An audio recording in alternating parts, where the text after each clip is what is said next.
تیرے صدقے میں آقا سارے جہاں کو دین ملا، بے دینوں نے کلمہ پڑھا لا الہ الا اللہ، حسبی ربی جل اللہ ما فی۔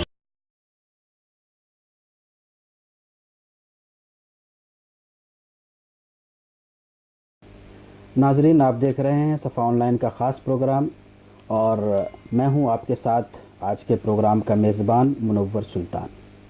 قرآن کریم ایک دستور حیات ہے، اور دستور حیات کا مطلب ہے کہ مسلمانوں کا اس کتاب سے آخری درجے کا تعلق ہو۔ قرآن کریم صرف مسلمانوں کی کتاب نہیں ہے، بلکہ پوری دنیا کے لیے ایک گائیڈ لائن ہے۔ لیکن ہم دیکھتے ہیں ان پریکٹیکل کہ مسلمانوں میں قرآن کریم سے بے انتہا غفلت پائی جاتی ہے۔ ہم دنیا کی ساری چیزیں پڑھتے ہیں، لیکن اگر ہم کوئی چیز نہیں پڑھتے ہیں تو وہ قرآن کریم ہے۔ یہ ایک بہت بڑا مسئلہ ہے، اور مسلمانوں کی غفلت کی ایک بنیادی وجہ یہی ہے کہ قرآن کریم سے مسلمانوں کا خاص طور پہ جو تعلق ہونا چاہیے وہ نہیں ہے۔ تو آج ہم بات کریں گے اسی موضوع پہ کہ قرآن کریم کے تعلق سے جو غفلت پائی جاتی ہے وہ غفلت کیوں ہے، کیسے ختم ہو سکتی ہے، اور قرآن سے تعلق کیسے پیدا ہو سکتا ہے۔ تو آئیے، آج ہمارے ساتھ موجود ہیں ایک انتہائی خاص مہمان، جناب قاری خورشید عالم صاحب، آپ کا ہمارے پروگرام میں استقبال ہے۔ آج جو ہمارے ساتھ مہمان موجود ہیں وہ دبئی میں ایک مسجد کے امام ہیں، اور ان کا سب سے بڑا تعارف یہ ہے کہ ندوے میں حفظ کے ایک مشہور استاذ گزرے ہیں، حافظ جمیل احمد صاحب، آپ ان کے نامور فرزند ہیں۔ اسی طرح حافظ جمیل صاحب کے نام سے ایک باضابطہ ادارہ قائم ہے، Jamil Ahmed memorial educational and welfare society, آپ اس کے صدر ہیں۔ قرآن کریم سے بے انتہا تعلق ہے، اور آپ چاہتے ہیں کہ مسلمانوں کا تعلق قرآن کریم سے خوب تر ہو۔ اس کے لیے عملی طور پہ بہت سی کوششیں کر رہے ہیں، خاص طور پہ قرآن کمپٹیشن کا پروگرام کرواتے ہیں۔ تو میں چاہتا ہوں کہ آج اپنے مہمان سے اس بارے میں گفتگو کروں۔ تو قاری صاحب، سب سے پہلے ہم یہ جاننا چاہیں گے کہ قرآن کریم کے حوالے سے مسلمانوں میں جو غفلت پائی جاتی ہے، یہ غفلت کیسے دور ہو سکتی ہے؟ بسم اللہ الرحمن الرحیم، الحمد للہ رب العالمین، والصلاة والسلام علی سید الانبیاء والمرسلین وعلی آلہ وصحبہ اجمعین، اما بعد۔ میں بے حد آپ کا مشکور ہوں، اللہ آپ کو جزائے خیر دے کہ آپ نے مجھے اپنی بات قرآن کے تعلق سے اپنی بات کہنے کا موقع دیا۔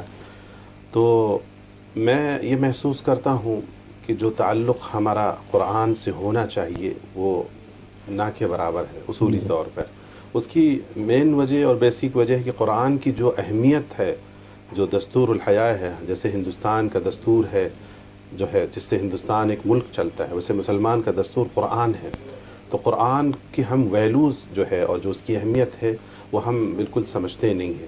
اسی وجہ سے دیکھیے، جب ایک بچہ پیدا ہوتا ہے بالکل سفید کاغذ کی طرح ہوتا ہے، بچہ بھی 3-2.5 سال کا ہوتا ہے، ماں باپ کو جبکہ اصولی طور پہ یہ ہونا چاہیے کہ سب سے پہلے جو ہے دستور الحیاء ہے، جو دستور الاسلام ہے، اس کی تعلیم دلانی چاہیے۔ تو ماں باپ جو ہے اپنی جو ہے اس کی وجہ سے بیچارے، جو ان کو علم نہیں ہوتا ہے، اپنی ناعلمی کی وجہ سے وہ جو ہے اسکول اور کالج وغیرہ بالکل بھیجیں، اچھی بات ہے، لیکن ضرورت یہ ہے کہ پہلے قرآن کی تعلیم دلائی جائے۔ پہلے اللہ کے جو ہے اللہ تعالیٰ نے خود رسول اکرم صلی اللہ علیہ وسلم پر جب قرآن نازل ہوا تو اللہ تعالیٰ نے جو ہے رسول اللہ صلی اللہ علیہ وسلم سے کہا اقرأ بسم ربک الذی خلق۔ تو قرآن کی اپنی ایک اہمیت ہے، اور میں محسوس کرتا ہوں کہ سب سے پہلے جو ہے ہم لوگ قرآن کو جو ہے غفلت دور کریں اور قرآن سے اپنا تعلق بڑھائیں۔ جب قرآن سے تعلق بڑھائیں گے، پڑھیں گے ہم قرآن کو، تو ہماری نمازیں اچھی ہوں گی، اور ہم قرآن کو جب سمجھیں گے تو ہماری زندگیاں اچھی ہوں گی، معاملات اچھے ہوں گے، اور جب ہم سمجھیں گے تو ظاہر بات ہے پھر عملی زندگی بھی ہماری شاندار ہوگی۔ قاری صاحب، اس حوالے سے جو دوسرا سوال ہے وہ یہ کہ آج کی دنیا بڑی مصروف دنیا ہے، بہت سے لوگ کہتے ہیں کہ وقت ہی نہیں ملتا قرآن پڑھنے کا۔ تو آج کے ماحول میں قرآن سے تعلق رکھنے کا، پڑھنے کا ایک بہتر نظام کیا ہو سکتا ہے؟ الحمدللہ رب العالمین، اللہ کا شکر ادا کرتا ہوں کہ میں 11 سال پہلے سن 2011 میں ہم جو ہے ندوے آئے، طلبہ سے بات ہوتی تھی، ہم محسوس کرتے تھے جب ہم طالب علمی کے زمانے میں سے، آج سے 35 سال پہلے کی بات ہے، تو قرآن ماشاء اللہ طلباء خوب اہتمام کے ساتھ پڑھا کرتے تھے. اس زمانے میں تو شیخ یہ حالت تھی کہ ہم لوگ خود بھی کرکٹ وغیرہ کھیلتے تھے تو ماشاء اللہ فیلڈ میں جب فیلڈنگ کرتے تھے تو تلاوت 2-4 پارے 6 پارے کر لیا کرتے تھے. کہیں جاتے تھے ندوے سے ادھر ادھر کہیں جاتے تھے, بازار میں تلاوت کیا کرتے تھے. تو ایک نظام تھا, پڑھنے کا شوق تھا, جو شوق اس زمانے میں تھا اب طلباء کا نہیں ہے. تو اس حوالے سے ہمیں اللہ تعالیٰ نے اس کا شکر ادا کرتا ہوں کہ اللہ تعالیٰ نے ہمیں جو ہے یہ ذہن میں بات ڈالی کہ قرآن کے مسابقات کیوں نہ شروع کیے جائیں. تو الحمدللہ جب سے ہم نے سلسلہ شروع کیا, طلباء سے بات ہوتی ہے تو طلباء جو ہے بہت سے طلباء کہتے ہیں کہ ہم کو جو ہے درسی مشغولیات کی وجہ سے ہمیں موقع نہیں مل پاتا. تو ہم ان کو بہت ہی ایک آسان سا, میرا اپنا ایک آئیڈیا ہے جو اللہ تعالیٰ نے میرے دل میں ڈالا اور مجھے لگتا ہے کہ بہت آسان ہے. میں اپنے دوستوں سے مشورہ کرتا ہوں, ان کو بتاتا ہوں تو وہ بھی اس کی تائید کرتے ہیں, تو اور محسوس ہوتا ہے, مضبوطی ملتی ہے کہ یہ آسان سا فارمولہ. تو میں طلباء سے یہی مخاطب ہوتا ہوں کہ آپ محسوس کریں, اگر کوئی شخص جو ہے آپ سے کہے, کوئی جو ہے صاحب ثروت شخص, صاحب حیثیت شخص آپ سے بات کرے اور آپ کہے کہ میں آپ کو یہاں سے جو ہے دبئی بھیج رہا ہوں اور فلاں جگہ بھیج رہا ہوں, بعد میں عمرہ آپ کریں گے اور واپس آئیں گے, تو آپ اپنے جو ہے پاسپورٹ کو اور اپنے ٹکٹ کو بہت سنبھال کے رکھیں گے اس وقت تک جب تک آپ کا سفر مکمل نہ ہو جائے. تو میں ایسا سمجھتا ہوں, میرے اپنے احساسات ہیں کہ قرآن تو جنت کا ٹکٹ ہے. ہم اس کی حفاظت کے لیے ہم جو کوشش کرنا چاہیں نہیں کرتے. تو ہمیں اس کے لیے جو مجھے جو اچھا لگتا ہے میں سمجھتا ہوں تو یہ ہے کہ قرآن کو ہم کس ترتیب سے پڑھیں. طلباء خاص کر ان کی تدریسی مشغولیات ہوتی ہیں تو وہ نماز کا اہتمام سب کرتے ہیں, بس تھوڑی سی ضرورت ہے کہ اپنے آپ کو سمجھائیں, اپنے آپ کو اس پر عمل کریں کہ اذان کے ساتھ مسجد پہنچیں.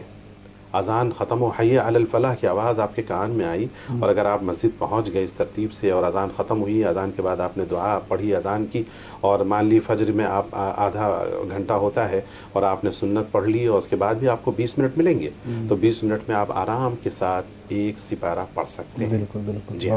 اسی طرح سے آپ ظہر میں تشریف لائیے, اذان کے ساتھ آپ مسجد میں موجود ہوں اور آپ سنت پڑھ لیں. سنت کے بعد 10 منٹ جو آپ کو ملیں گے, 10 منٹ میں آپ ایک آدھا سپارہ پڑھ سکتے ہیں آرام کے ساتھ.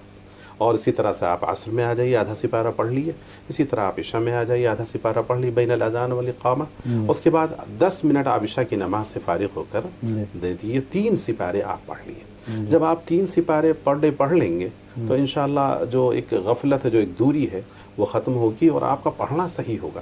آپ فائق ہوں گے اور تجوید آپ کے حروف کی ادائیگی اچھی ہوگی, تجوید آپ کے ممتاز ہوں گے. اور اس کے علاوہ سبحان اللہ, ذرا آپ تصور کریے, میں تو سب طلباء سے یہی کہتا ہوں کہ آپ جب 10ویں دن قرآن پڑھیں گے اور 1 مہینے میں جب آپ کا 3 قرآن ہوگا اور جب سال ختم ہوتے ہوتے اللہ رب العزت سب کو اس کی توفیق دے, میں دعا کرتا ہوں, جب آپ 36 قرآن پڑھ لیں گے تو اللہ رب العزت آپ کو کس مقام پہ پہنچا دے گا, کس درجے میں آپ پہنچ جائیں گے. جیسا کہ آپ کو معلوم ہے کم و بیش جو ہے قرآن مجید کے جو حروف ہیں 32,37,060 حروف ہیں قرآن مجید میں. تو ذرا آپ تصور کریے, الف لام میم, میں نہیں کہتا ایک حرف ہے, 3 حرف ہے, الف ایک حرف ہے, لام دوسرا اور میم تیسرا. تو ایک لفظ اللہ رب العزت نے تو وعدہ کیا ہے کہ میں 10 نیکیاں دوں گا. ذرا تصور کریں, ہم محسوس کریں, محظوظ ہوں کہ جب ہم پورا قرآن مکمل کرتے ہیں تو اللہ تعالیٰ کتنی نیکیاں ہمارے جو ہے اس میں نام اعمال میں جو ہے لکھ دے گا. وہ 32,37,600 نیکیاں ہم کو مل جائیں گی ایک قرآن ختم کرنے پہ. اور 1 مہینے میں 3 ختم کریں گے, اور اسی طرح سے آپ ذرا حساب کر لیں تو 1 سال میں جب 36 کریں گے تو آپ کس درجے پہ پہنچ جائیں گے, گویا کہ آپ کے اکاؤنٹ میں کتنا کچھ ہو جائے گا. بالکل سبحان اللہ, کیا کہنا ہے. تو میں تو اس کو اس زاویے سے دیکھتا ہوں, طلباء سے اسی طرح مخاطب ہوتا ہوں. یہ تو آپ نے طلباء کی بات کہی, عام لوگ کس انداز سے قرآن کو پڑھیں کہ وہ بھی روزانہ ان کا قرآن سے تعلق ہو. قرآن کو مجھے لگتا ہے کہ جو عام آدمی ہے, جو ہے عام لوگ جو قرآن سے بالکل واقفیت نہیں ہوتی, ناظرہ پڑھنا بھی مشکل ہوتا ہے, وہ بھی قرآن ایک چیز اس کو آپ سمجھیے گا شیخ, قرآن صرف حفاظ علماء کے لیے نہیں, ہر مسلمان کے لیے دستور ہے. ہر مسلمان کے لیے یہی جو ہے یہ کتاب ایسی ہے جو کامیابی کی. اور جب ایک زمانہ ایسا بھی تھا کہ مسلمانوں کی جو قومیں اوپر گئیں وہ ان کا قرآن سے تعلق مضبوط تھا اس لیے اوپر گئیں. تو آج جو ہم ذلیل خوار ہو رہے ہیں اور ہماری کوئی حیثیت نہیں، اس کا صرف اور صرف مجھے جو سمجھ میں آتا ہے اس کا مین وجہ سبب یہ ہے قرآن سے ہمارا تعلق ہے۔ تو میں عام لوگوں کے لیے کہتا ہوں کہ ہر حال میں ایک سپارے کی عادت ڈالیں، اور اسی ترتیب سے کہ اذان کے ساتھ مسجد میں موجود ہوں، حی علی الفلاح کے زمرے میں آ جائیں، اور ایک کوارٹر جو ہے، ایک ربع جو ہے فجر میں پڑھ لیں، اور ظہر میں ایک کوارٹر پڑھ لیں، اسی طرح عصر میں کر لیں اور عشاء میں کر لیں۔ ایک سپارہ آپ کا بالکل ایسے ہی ہو جائے گا، بس صرف مائنڈ سیٹ اپ کی ضرورت ہے، اور بقیہ اللہ توفیق دے تو گھر میں کچھ پڑھ لیں، تفسیر کے ساتھ پڑھ لیں، اور دعا کریں اللہ میرے دلوں کو قرآن کے لیے کھول دے۔ ماشاءاللہ۔